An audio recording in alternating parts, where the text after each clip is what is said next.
In the very beginning, what were some of the things you would have liked to have seen or known about that you know now?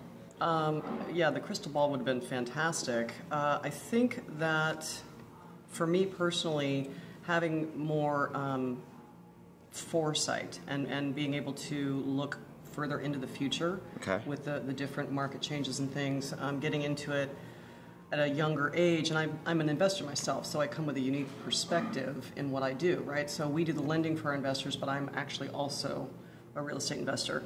I would have made different decisions, although I'll tell you those experiences, that the market cycles that I've been through have been invaluable. Sure. So I guess specifically to answer the question, I wish I would have had more mentorship that could have helped me recognize some of those potential pitfalls, been more prepared.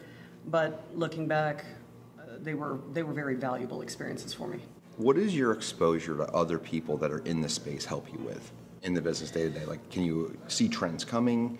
Is there some of that? Well, from a lending perspective, I see trends, and first of all, how different it was for '05, the kind of the heyday, right? Sure. Talking America get a loan. It's a lot more restrictive now. Some of the trends that I'm seeing from the lending perspective are that they're loosening the credit guidelines a little bit, but it'll never be what it was before. Now, tell me something compelling about like a great relationship you had that helps you get to where you are. My father. All right. Yeah. He was in the business? We're second generation business. And ex-fighter pilot. Okay. Italian, Republican. Okay, no nonsense. Yeah. And he had no fear. And I think that he was the one that kind of forged out and really carved out the specific niche for non-owner occupied, which is very unique. Okay. Extremely unique in the lending, at least the conventional lending side.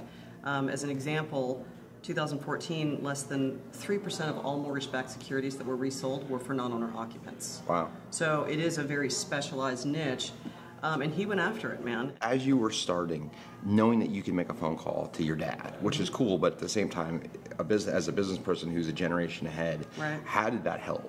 Just the access, I think. Just having that access and knowing that he had my back and the support. I mean, obviously, it was my dad, so. Was there a help with not stumbling and falling because you knew that you could only get so far out because you always had that resource to talk to who could help, if you were getting offline, could help bring you back pretty quick? Absolutely. Although I think that, for him, stumbling and falling and getting your nose bloodied a little bit was kind of part of the process and what he expected to have happen. So that's really important to have kind of those guidelines set in place, someone that you can go to and talk to. Yeah.